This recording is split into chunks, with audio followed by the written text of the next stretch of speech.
내가 대회 중에서 주께 감사하며 많은 백성 중에서 주를 찬송하리이다. 아멘.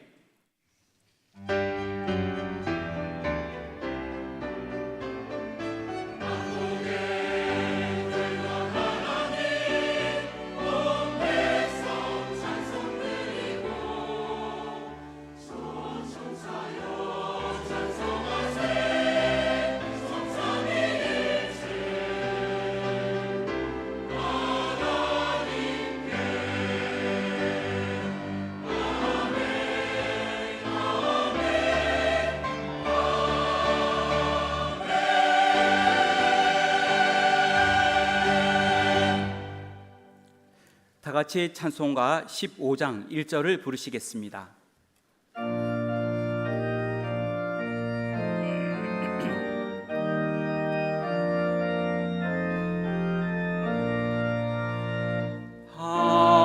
하나님의 크신 사랑 하늘에서 내리사 우리 맘에 항상 계셔 온전하게 하소서.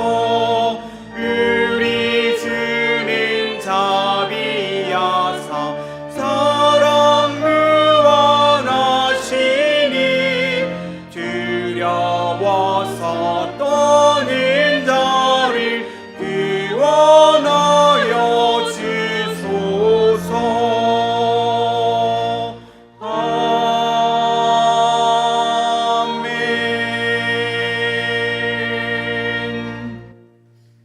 지난 한 주간을 돌이켜보며 간절한 마음으로 참회의 기도를 다 함께 드리겠습니다.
내가 만일 돌아오면 내가 너를 다시 이끌어 내 앞에 세울 것이며 내가 만일 헛된 것을 버리고 귀한 것을 말한다면 너는 나의 입이 될 것이니라. 아멘. 성시교독은 교독문 82번 빌립보서 2장입니다. 성시교독은 교독문 82번 빌립보서 2장입니다. 너희 안에 이 마음을 품으라. 그는 근본 하나님의 본체시나 오히려 자기를 비워 종의 형체를 가지사 자기를 낮추시고 죽기까지 복종하셨으니 곧 십자가에 죽으심이라.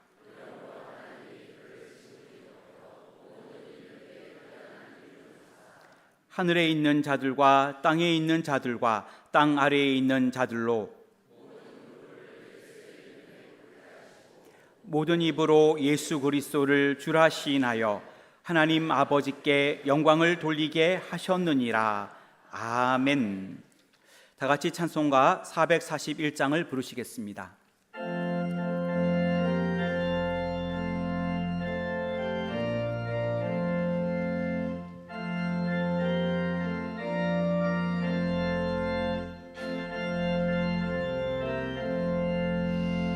은혜 구원 내게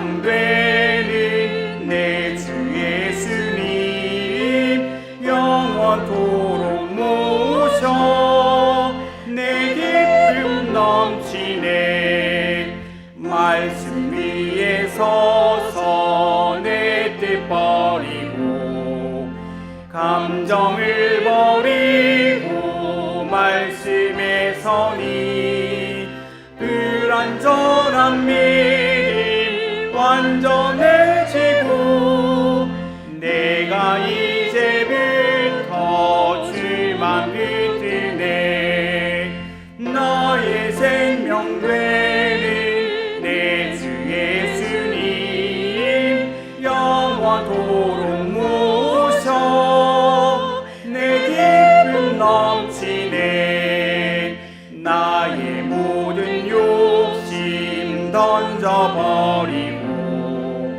내가 염려하며 계획하던 것 믿고 기도하며 주께 맡기고 주의 뜻을 따라 살기 원하네 나의 생명 되는 내 주 예수님 영원토록 모셔 내 기쁨 넘치네 믿음으로 닻을 주께 던지고 끊임없이 주를 찬송하면서 저는 너를 위해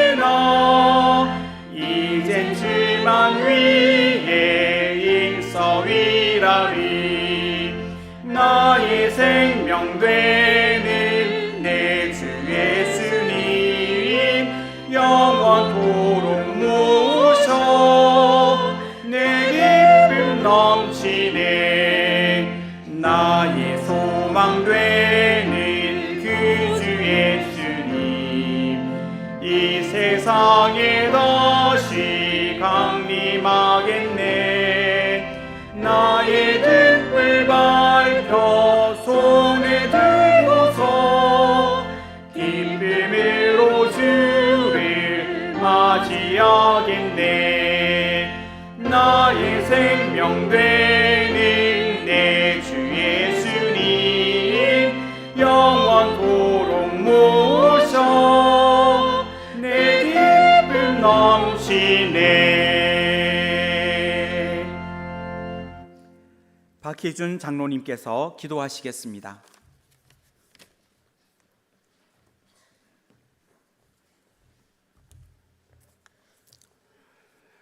거룩하고 복된 날을 저희에게 허락하여 주시고 기쁨으로 하나님께 예배할 수 있는 건강과 시간을 허락하여 주시니 영광을 드립니다.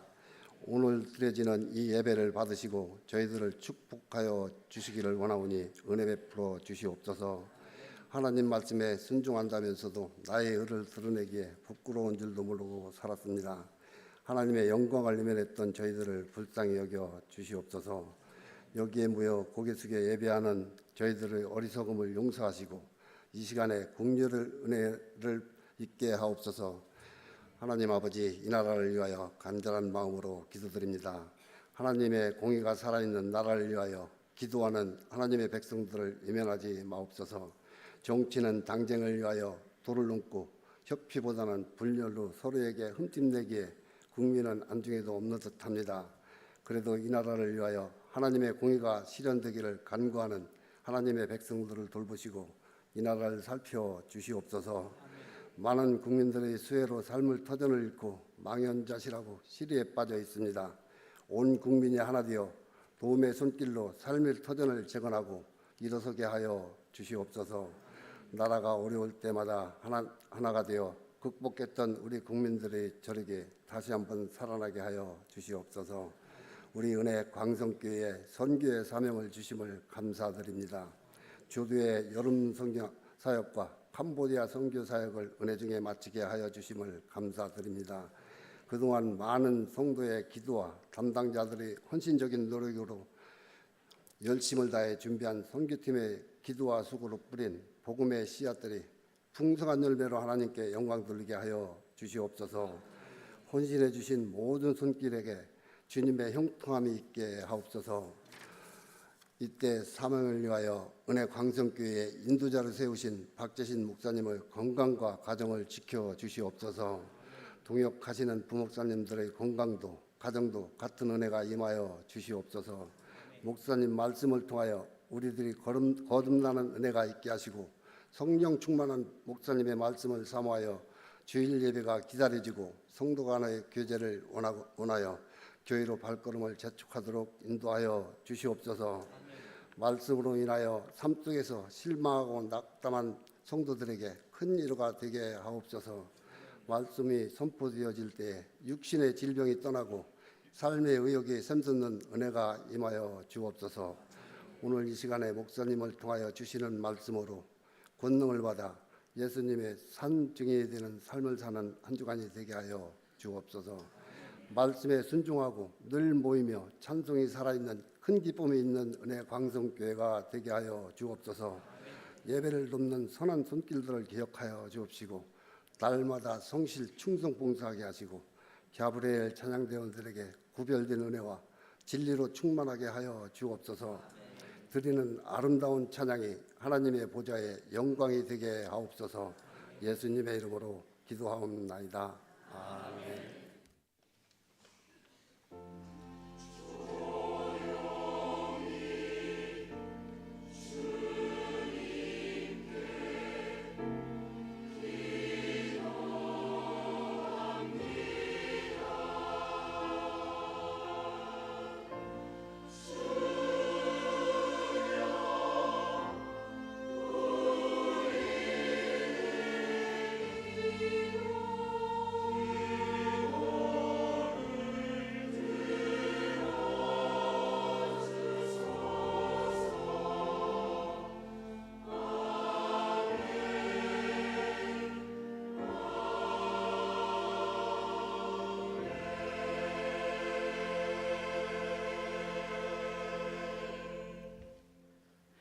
하나님의 말씀은 출애굽기 1장 22절부터 2장 6절까지의 말씀입니다.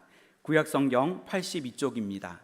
하나님의 말씀은 출애굽기 1장 22절로 2장 6절까지의 말씀입니다.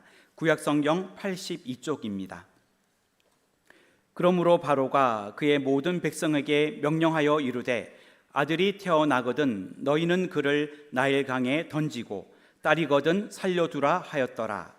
레위 가족 중 한 사람이 가서 레위 여자에게 장가들어 그 여자가 임신하여 아들을 낳으니 그가 잘생긴 것을 보고 3달 동안 그를 숨겼으나 더 숨길 수 없게 되매 그를 위하여 갈대 상자를 가져다가 역청과 나무진을 칠하고 아기를 거기 담아 나일 강가 갈대 사이에 두고 그의 누이가 어떻게 되는지를 알려고 멀리 섰더니 바로의 딸이 목욕하러 나일강으로 내려오고 시녀들은 나일강가를 거닐 때에 그가 갈대 사이에 상자를 보고 시녀를 보내어 가져다가 열고 그 아기를 보니 아기가 우는지라 그가 그를 불쌍히 여겨 이르되 이는 히브리 사람의 아기로다.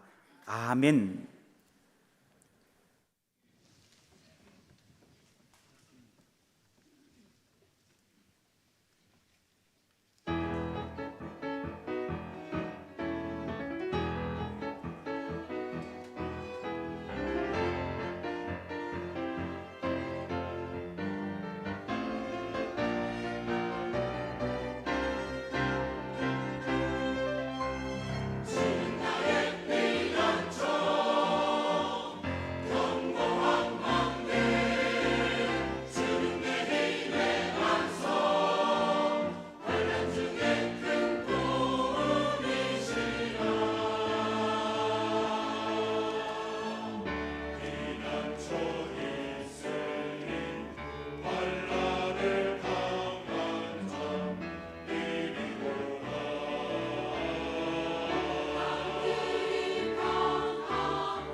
아멘.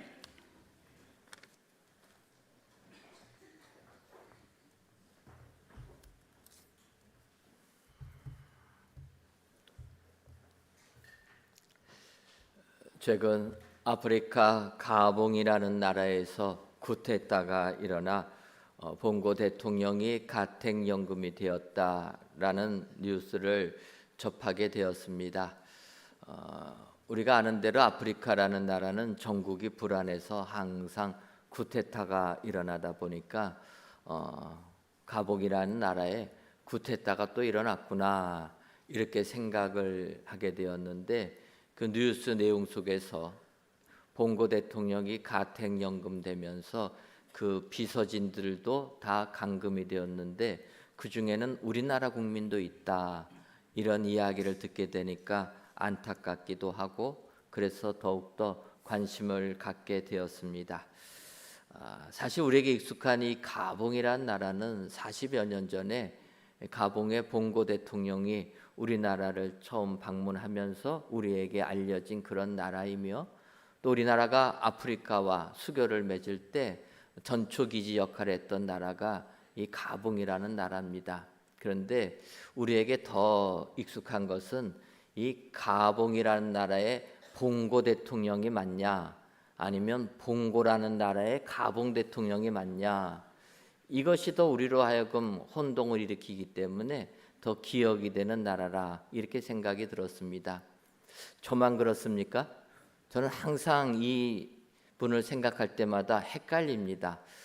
봉고라는 나라의 가봉 대통령인지 가봉이라는 나라의 봉고 대통령인지 저만 헷갈리는 줄 알고 이렇게 설교를 준비하면서 기사를 보니까 다른 분들도 마찬가지로 다 그 내용을 언급했습니다. 우리나라 국민이면 누구나 이게 어디가 나라고 어디가 이름인지 혼란스러운 이런 나라다, 이런 생각도 하게 됩니다.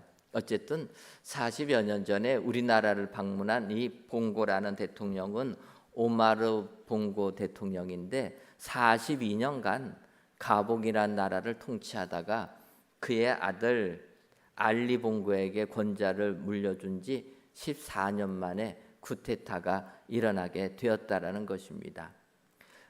아프리카에서 보듯이 아프리카의 나라는 항상 기존의 권력과 새로운 권력이 투쟁하고 갈등하고 있다, 이것을 볼 수가 있습니다.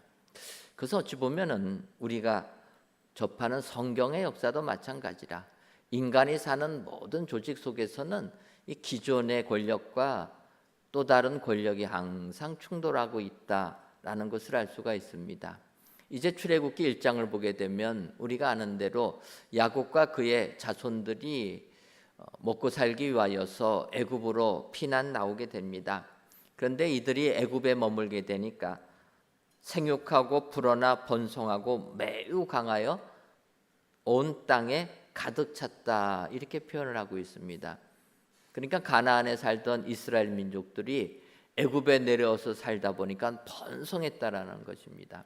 이렇게 번성하게 되니까 요셉의 은혜를 알지 못하던 애굽 왕들, 그들을 하나의 적대 세력으로 보게 되는 것입니다. 그래서 이스라엘 민족들이 힘을 갖지 못하도록 핍박을 하는데, 그 마지막 결정판이 이제 오늘 읽었던 출애굽기 1장 22절에 나오는 내용입니다.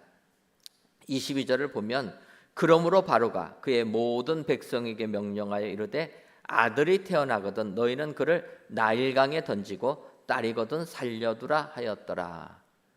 아무리 이스라엘 민족들을 핍박해도 그들이 계속 번성하니까 급기야는 애굽 왕이 그런 명령을 내립니다. 아이가 태어나거든 여자아이들은 살려주고 남자들은 나일강에 던져서 죽이라라는 거예요. 그러니까 남자들이 없어져야지만 이스라엘 민족들이 번성하지 못하겠다 생각해서 아이들을 강에 던지라고 명령을 내리는 것입니다.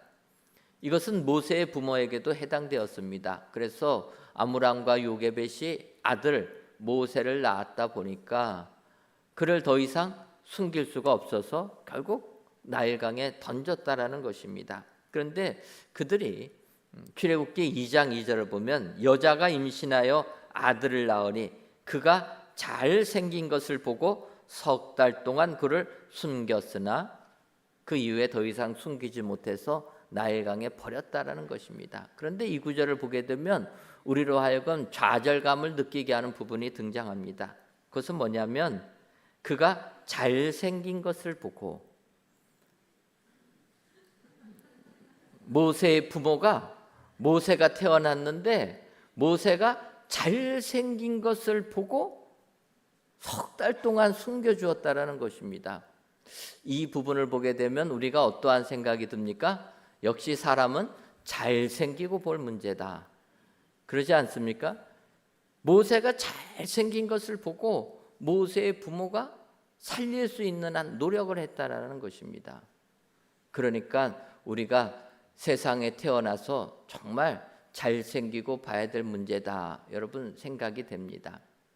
그런데 이 잘생겼다고 번역한 히브리 성경을 보게 되면 그런 의미는 아닙니다.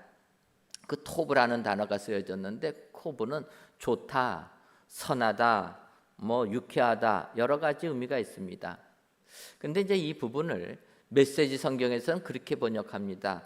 something special이라, 뭔가 특별하다라는 거예요.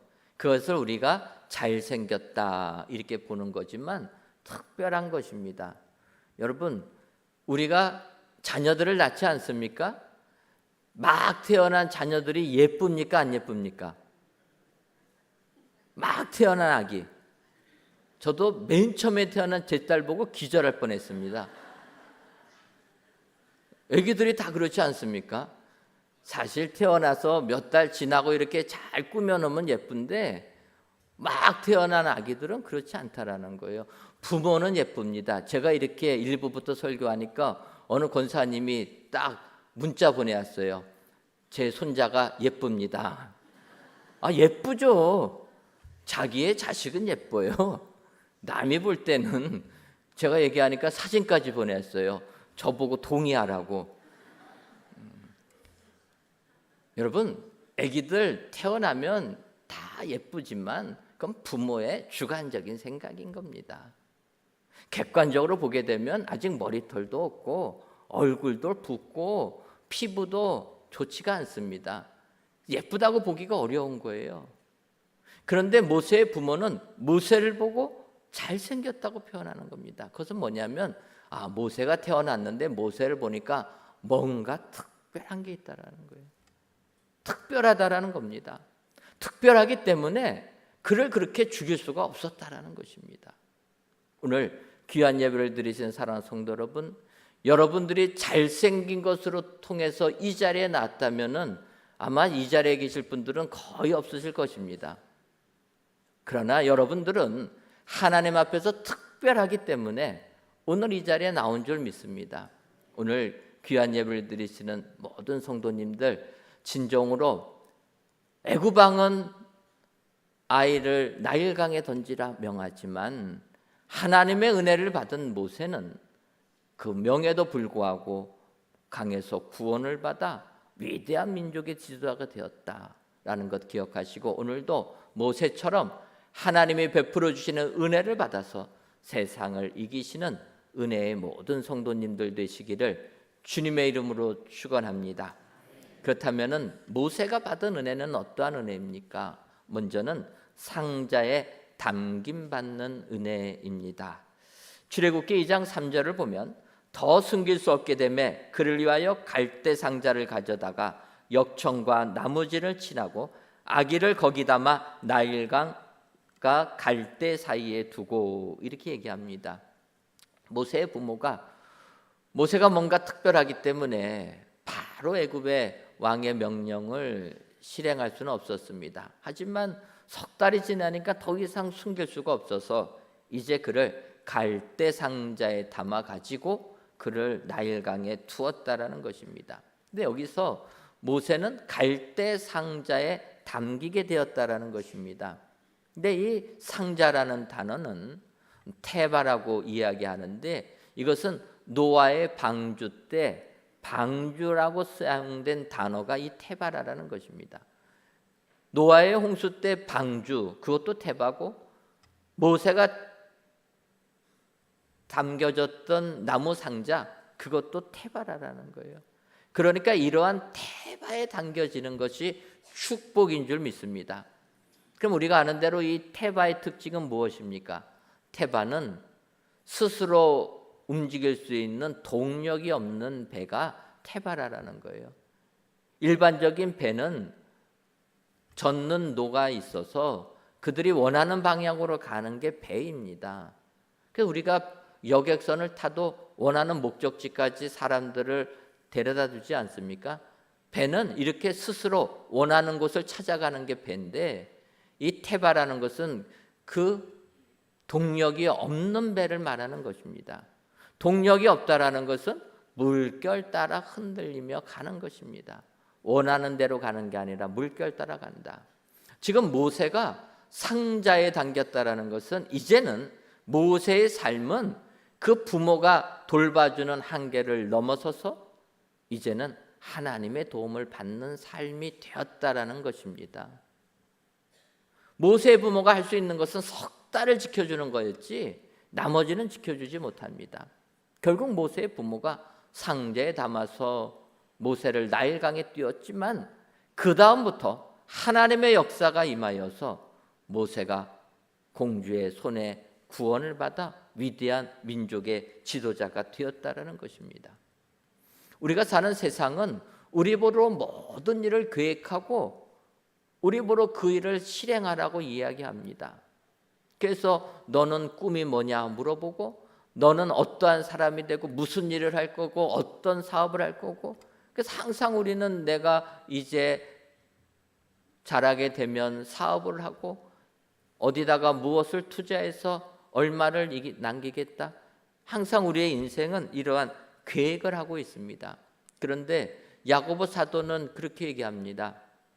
야고보서 4장 13절과 14절을 보면, 들으라, 너희 중에 말하기를 오늘이나 내일이나 우리가 어떤 도시에 가서 거기서 1년을 머물며 장사하여 이익을 보리라 하는 자들아, 내일 일을 너희가 알지 못하는도다. 너희 생명이 무엇이냐? 너희는 잠깐 보이다가 없어지는 안개니라. 우리가 인생을 살면서 이런 계획을 가지고 그렇게 장사를 해서 이익을 남기겠다고 하는 인생의 계획을 스스로 세우는 자들에게 야고보 사도가 경고하는 내용입니다. 너희들 그렇게 계획을 세워도 아무런 의미가 없다. 왜냐? 우리의 인생은 잠깐 보이다가 없어지는 안개라는 거예요. 우리는 우리의 인생이 수십 년 될 것을 믿고선 수십 년 계획을 세웁니다. 그런데 우리의 인생은 내일 일도 모르는 게 우리의 인생이라는 거예요. 지금 우리나라 집값이 너무 많이 오르다 보니까 예전에는 주택담보대출을 받을 때 한 30년 이 정도 해가지고 상환하게 만듭니다. 근데 그거 갖고는 집을 사지 못하니까 40년, 그러다가 이번에는 몇십 년짜리 나왔습니까? 50년짜리 담보대출이 나왔다라는 거예요. 50년짜리 담보대출이 나와가지고 이제 신청해서 받으려고 하니까 나이 많다고 탈락됐습니다. 왜 그렇습니까? 보니까 50년 못 살 것 같거든요. 그러니까 신청했는데 탈락당하고 젊은 사람들만 주겠다고 그렇게 조건을 변경해 버린 겁니다. 여러분, 그러면 젊은 사람은 50년 산다라는 보장이 있습니까? 결코 아니라는 거예요. 우리를 생각하기에는 젊은 사람이 50년 살 것 같지만, 그래서 어떤 분들은 투표권도 젊은 사람에게 더 줘야 된다고 얘기하지만 내일 일을 모르는 게 인간이라는 거예요. 하루아침에 사라지는 게 인생이라는 것입니다. 그런 인생이 자기가 무엇을 하겠다고 계획을 세우는 것, 그거는 잘못된 거라는 거예요. 오늘 야고보 사도는 얘기합니다. 너희들 이런 계획을 세운다는 거예요. 오늘이나 내일이나 우리가 어떤 도시에 가겠다. 거기서 1년을 머물면서 장사를 하여서 거기서 이익을 남기겠다. 그렇게 생각하는 것 모든 것이 잘못된 거라는 겁니다. 어떤 겁니까? 오늘이나 내일 우리가 어떤 도시에 가겠다. 이것도 장담할 수 없다라는 거예요. 또 그 도시에서 1년을 머물겠다. 이것도 장담할 수 없는 내용이라는 것입니다. 더 나가서 거기에서 장사를 하여서 이익을 보겠다. 이것도 어렵다라는 것입니다. 근데 뭐 우리가 가게를 이렇게 하지 않습니까? 가게 오픈할 때 어떤 생각하고 오픈합니까? 내가 가게 하면은 떼돈을 벌 것이다. 그렇게 생각하고 오픈하는 것 아닙니까? 여러분 어떻게 돈들 많이 버셨습니까? 요즘에 가게 열어가지고 돈 많이 버셨습니까? 조용할 줄 알았습니다. 가게를 할 때는 내가 어떤 사업을 할 때는 큰 꿈을 가지고 많은 이익 남기겠다고 계획하고 가게를 하고 사업을 시작하지만 실제 돈 버는 경우는 별로 없다라는 거예요. 다 그냥 힘겹게 살아갑니다. 이게 우리의 인생이라는 거예요. 그런데 우리가 무엇을 하겠다 계획 세운다 이것은 어렵다라는 것입니다. 이번 여름에 저희 교회가 캄보디아 선교를 다녀왔습니다. 하나님의 은혜로 저희가 프놈펜 인근의 지역에 가서 복음을 전하다가 올해 처음으로 시엠리 근처까지 교회에 가서 복음을 전했습니다. 그런데 이렇게 시엠리 쪽을 가다가 보니까 충격받은 게 있습니다. 그것은 시엠리비에는 앙코르와트라는 위대한 문화유적지가 있습니다. 그래서 전 세계 사람들이 앙코르와트를 방문해서 그 사원을 보면서 인간들이 인류가 이렇게 위대한 건축물을 만들었구나 탐복하는 이런 문화유산이 있는 곳인데 이번에 우리나라에서 시엠리까지 가려고 하니까 직항편이 없습니다. 항공기편이 코로나를 지나면서 취소가 된 거예요. 그래서 시엠리까지 가는 항공편이 없어서 결국은 우리 교회도 프놈펜까지 갔다가 시엠리으로 내려갔습니다. 제가 시엠리에 가보고 놀란 것은 그렇게 관광객이 많은 그 시엠리 도시가 한 산에 있다라는 거예요. 세계 사람들이 안 온 겁니다. 관광으로 도시가 유지되던 도시가 관광객이 끊어지니까 어떻게 됩니까? 음식점들이 다 폐업을 한 겁니다. 음식점들이 폐업하니까 또 한국 사람들은 마사지 받는 거 좋아하지 않습니까? 마사지 가게가 다 없어진 거예요. 어느 누가 시엠립에서 그렇게 관광 산업이 무너질 것이다 예측이나 했겠습니까? 한순간에 그렇게 되었다라는 것입니다. 우리가 사는 세상은 이런 세상이라는 거예요. 오늘 모세는 갈대 상자에 담김받는 은혜를 받았다라는 거예요. 이제는 그가 갈대 상자에 담아지게 되어서 인간의 생각이 아니라 강물이 흐르는 대로 흘러지는 것, 그때 하나님께서 역사하시는 줄 믿습니다. 여러분, 사람의 생각으로 우리가 움직이는 것이 아니라 하나님의 은혜로 옮겨지는 것, 마치 모세처럼 갈대 상자에 담겨져서 나일강에 띄어지는 그 삶이 진정한 축복의 삶이라 여러분 기억하시고 오늘도 이런 은혜를 받으셔서 모세처럼 위대한 신앙인들이 다 되시기를 주님의 이름으로 축원합니다. 다음으로 모세가 받은 은혜는 끝까지 살핌받는 은혜입니다. 4절을 보면 그의 누이가 어떻게 되는지 알려고 멀리 섰더니 이렇게 얘기합니다. 모세의 부모는 모세를 갈대 상자에 담아서 나일강에 띄워놨습니다. 그런데 그 모습을 그의 누이가 되는 미리암은 어떻게 되는지 알려고 멀리 서서 끝까지 보고 있었다라는 거예요. 끝까지 보살핌 받는 게 최고의 복인 줄 믿습니다. 한 번 보살핌 받고 두 번 보살핌 받는 게 아니라 끝까지 보살핌 받는 것, 이것처럼 귀하고 복된 것이 어디 있습니까? 예를 들면 다윗에게는 요나단이라는 귀한 친구가 있습니다. 우리가 다윗과 요나단의 우정을 이야기하지 않습니까? 그도 그럴 것이 요나단은 사울왕의 아들인데 사울왕은 다윗을 죽이려고 했다라는 거예요. 그럼에도 불구하고 다윗과 요나단이 친구가 되어서 서로가 서로를 위해주고 사랑해주는 이런 귀한 친구의 관계를 유지했다라는 것입니다.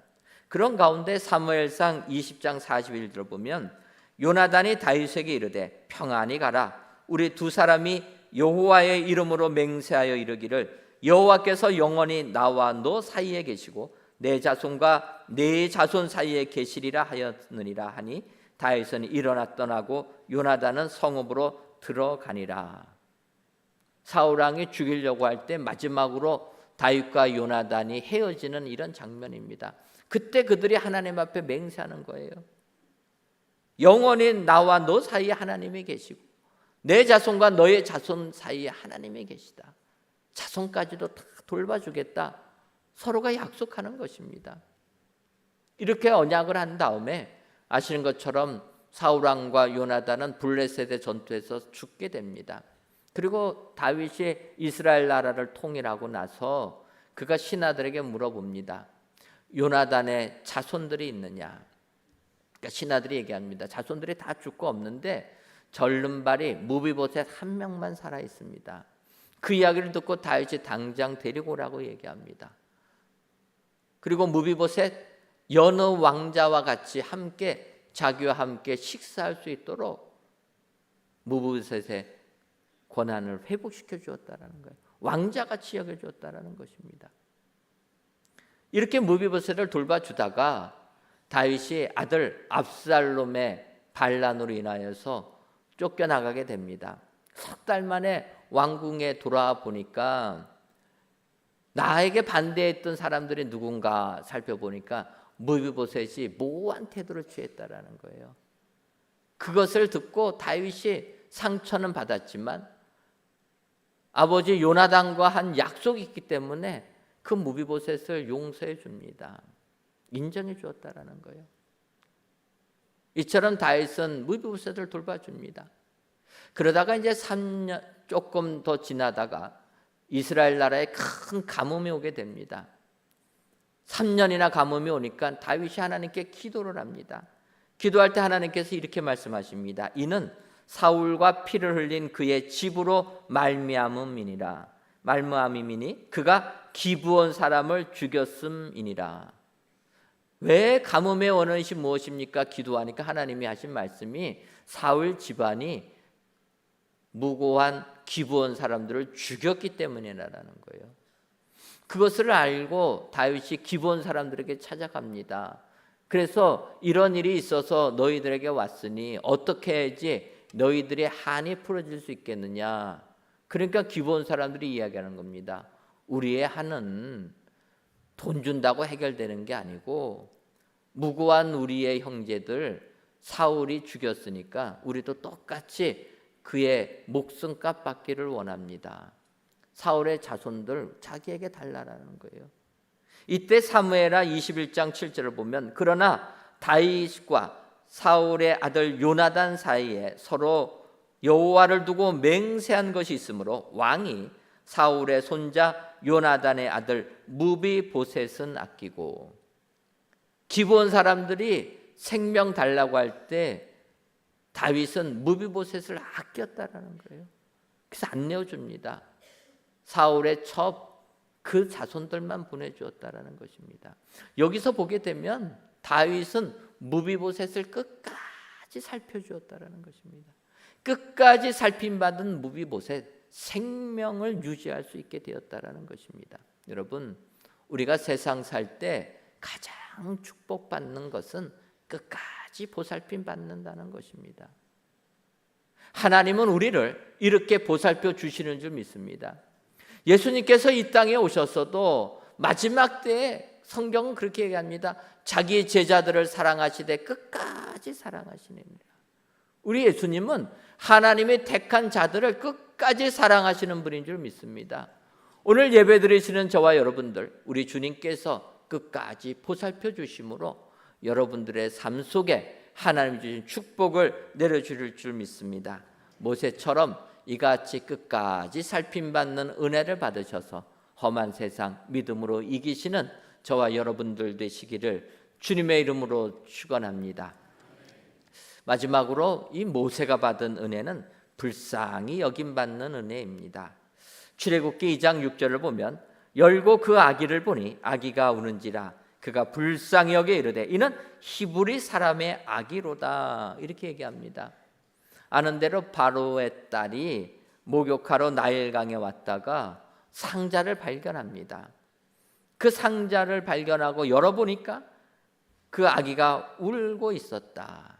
그때 그 공주가 모세를 보고 불쌍히 여겼다라고 얘기하는 것입니다. 그런데 여기에서 상자를 열어본 그 공주가 하는 말이 이는 히브리 사람의 아기로다 이렇게 얘기하는 것을 보면 공주는 아버지 바로가 내린 명령이 무엇인지 알고 있었다라는 거예요. 바로가 내린 명령이 무엇입니까? 남자아이여거든 나일강에 던지라고 얘기하지 않습니까? 그래서 그 왕의 명령에 의해서 지금 모세가 나일강에 던져진 것입니다. 그런데 던져진 그 아기를 바로의 딸 되는 공주가 건져내서 살려주었다라는 것입니다. 이런 일이 가능하겠습니까? 아버지가 내린 명령을 몰랐다면 모르고 그럴 수도 있었겠지 할 수가 있지만 공주는 알았다라는 거예요.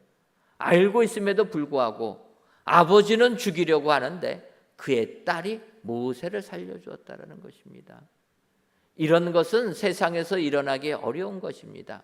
하지만 하나님의 은혜를 받으면 우리가 상상할 수 없는 이런 놀라운 역사가 일어나게 되는 줄 믿습니다. 오늘 모세는 불쌍히 여김을 받았다라는 거예요. 세상 살면서 사람들이 우리를 불쌍히 여기면 자존심이 상합니다. 여러분 그렇지 않습니까? 불쌍하다고 떡이라도 하나 더 주면은 자존심 상해서 못 받아 먹습니다. 버스 탔는데 돈 없다고 불쌍하다고 공짜로 타라고 하면은 여러분 타시겠습니까?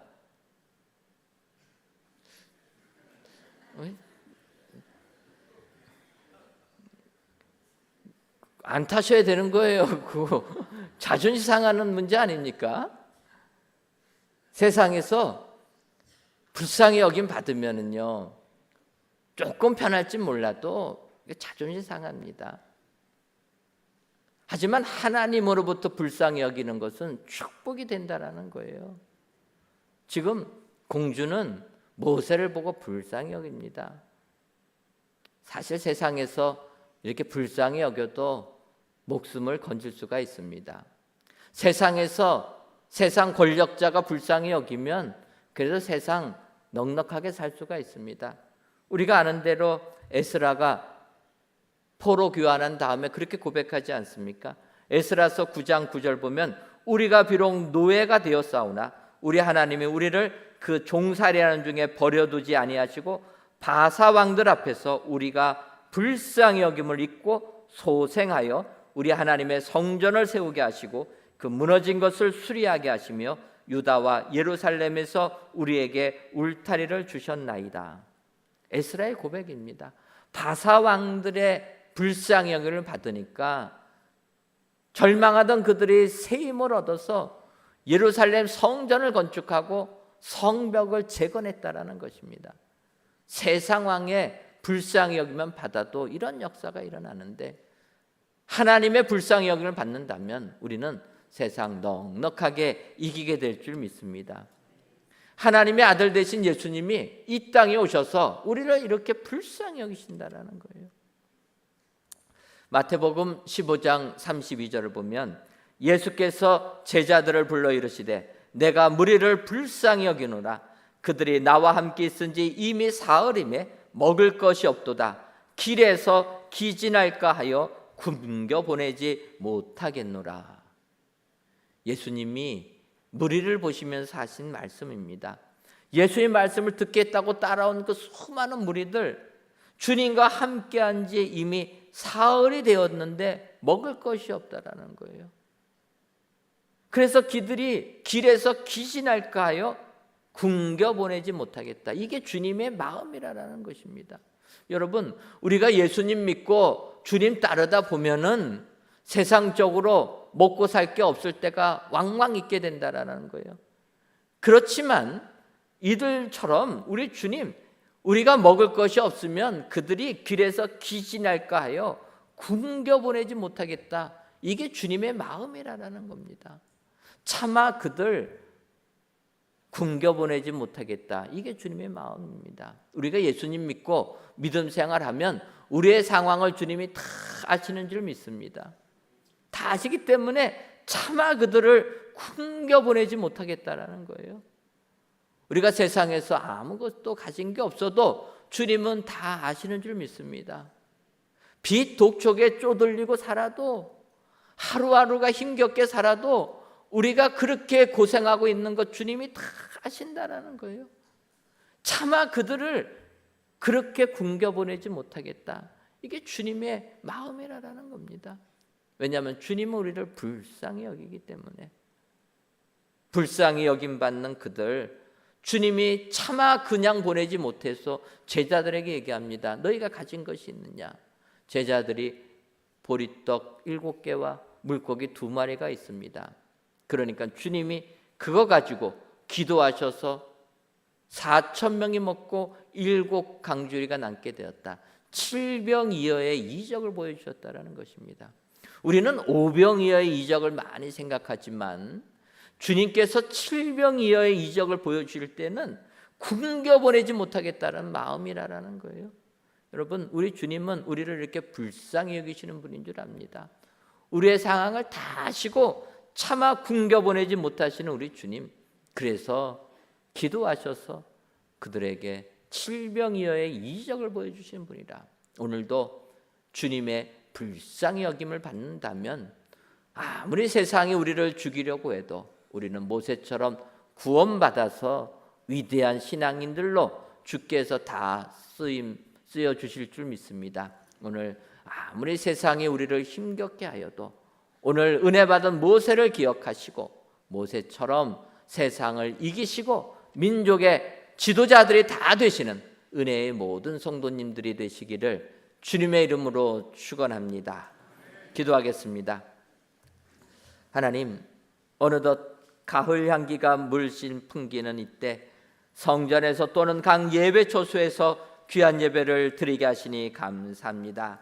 이 시간 아들은 나일강에 던지라는 제목으로 말씀을 주셨사오니 우리가 사는 이 세상 아무리 우리를 죽이려고 해도 모세가 받은 그 은혜를 기억하여 세상을 이기는 저희들 되게 하여 주옵소서. 모세는 상자에 담김받는 은혜, 끝까지 살핌받는 은혜, 불쌍히 여김받는 은혜를 통하여서 물에서 건져지는 축복을 받았사오니 오늘도 이 같은 은혜를 주어서 험한 세상 이기는 은혜의 모든 성도님들이 되게 하여 주옵소서. 예수님의 이름으로 기도하옵나이다. 아멘.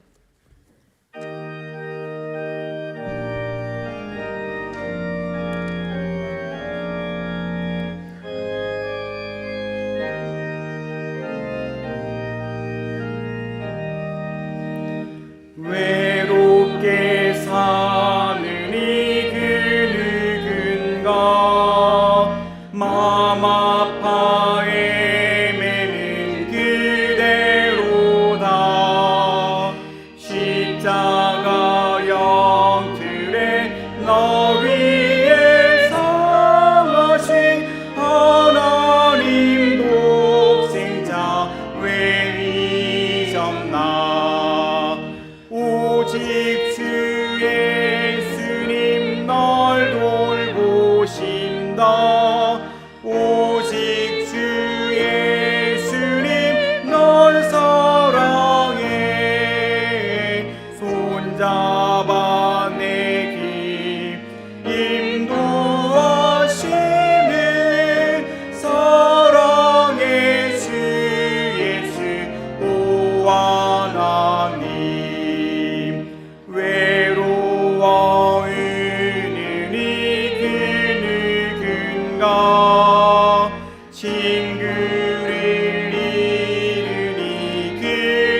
내 곁에 늘 계심 왜 모르나. 주 말씀 따라서 사는 이 누구나 외롭지 않으며 즐거우리. 오직 주 예수님 널 돌보신다. 오직 주 예수님 널 사랑해. 손잡아 내 길 인도하시는 사랑의 주 예수 오하나님.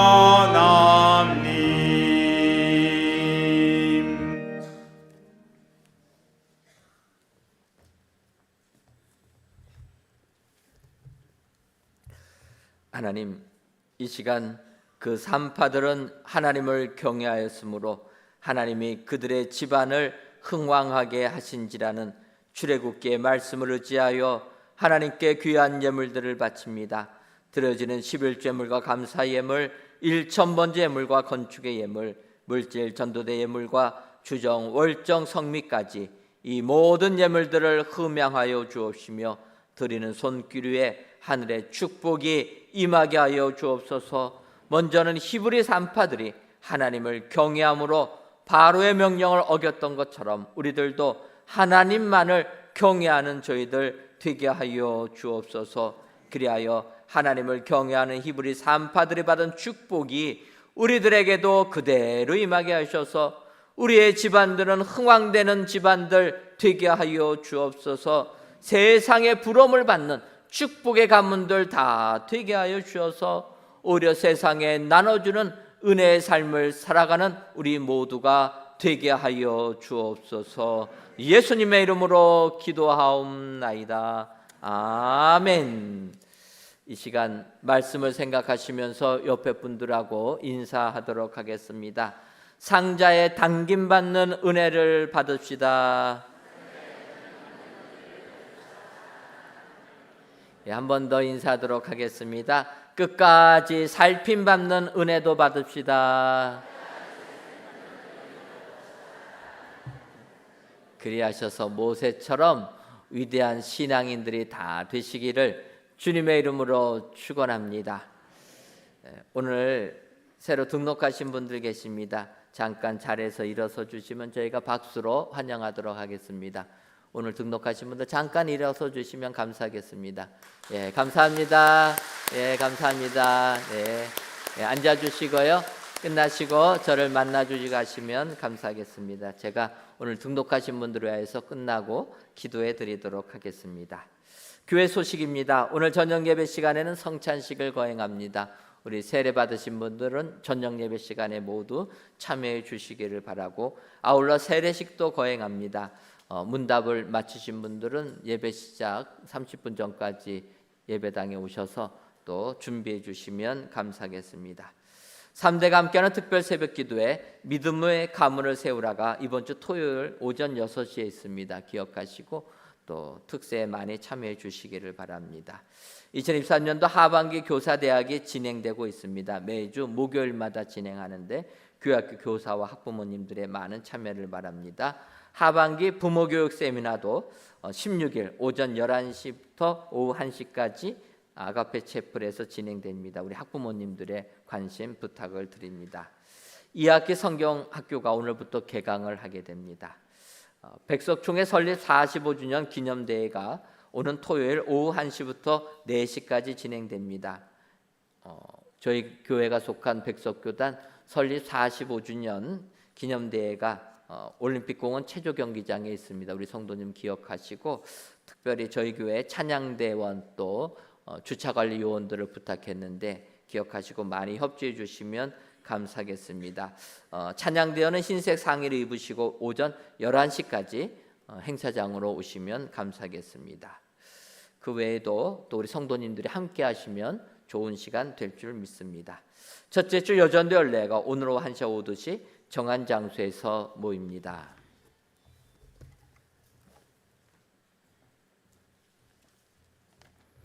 다 같이 찬송가 27장 4절을 부르시겠습니다.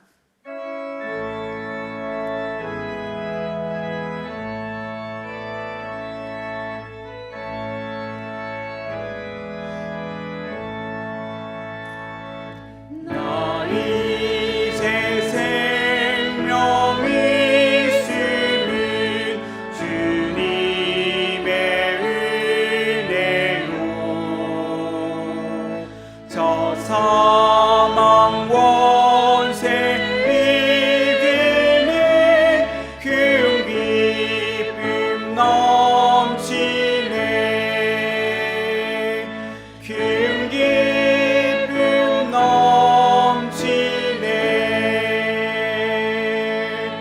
아멘.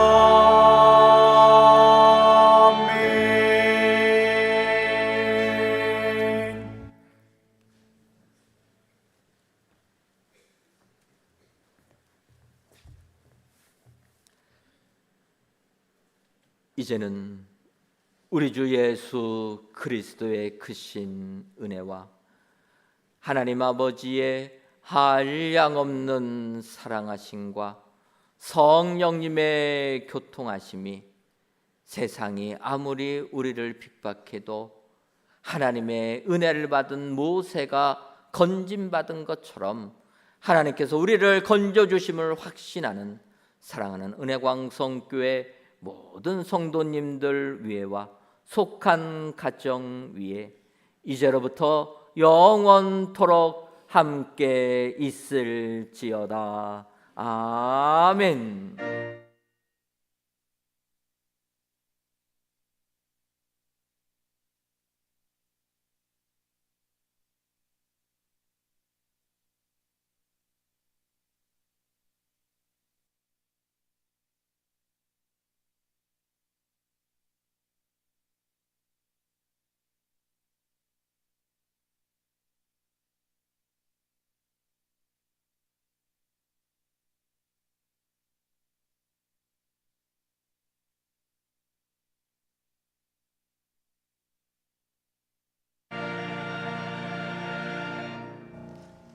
새로운 9월 한 달도 말씀 듣고 믿음으로 나가 하나님의 축복받는 성도님들 되시길 기도드립니다. 안녕히 들어가십시오.